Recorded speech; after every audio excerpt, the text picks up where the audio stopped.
The Buffalo Bills have saved their season after defeating Patrick Mahomes and the Kansas City Chiefs in Arrowhead. What Mahomes and Andy Reid thought was a questionable call at the end of the game ultimately cost them and results in them dropping their last two. What had never been done in Mahomes' career. After a loss, he was 10-0, and this is the first time we've ever seen him lose 2 straight games. Now, there are a lot of implications of what this loss does for the Chiefs moving forward, and some overall concerns that are popping up throughout the organization. Now, with this loss, the Chiefs dropped to 8-5. They've lost 2 in a row, and it seems like they're virtually out of the running for the #1 overall seed in the AFC.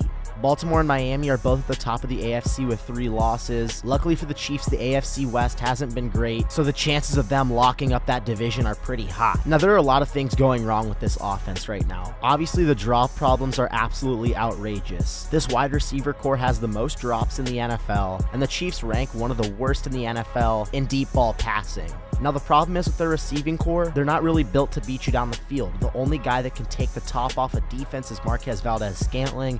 He's also had drop problems this season, as we saw in the Eagles game. Kadarius Toney, a guy they traded for, has also struggled significantly this year. We all know how dynamic he is with the ball in his hands, but he's really struggled in the drop category. And the rookie out of SMU, Rashid Rice, has really been the bright spot of this receiving core. Him and Mahomes' connection has consistently grown throughout the season. But if you're the Chiefs, this passing game does not look like what it was last year or even the year before that with Tyreek Hill. Without Pacheco, their run game is severely depleted, and for the first time in Patrick Mahomes' career, he's going to have to go on the road in the playoffs. We've never seen him do this before, even when he played Brady, when he played Burrow. Mahomes has always been the top dog and the favorite to virtually come out of the AFC every year. Now, last year, the Chiefs' offense was a lot different without Tyreek Hill. There were a lot more play-action passes over the middle, more checkdowns, more quick passes, more screens.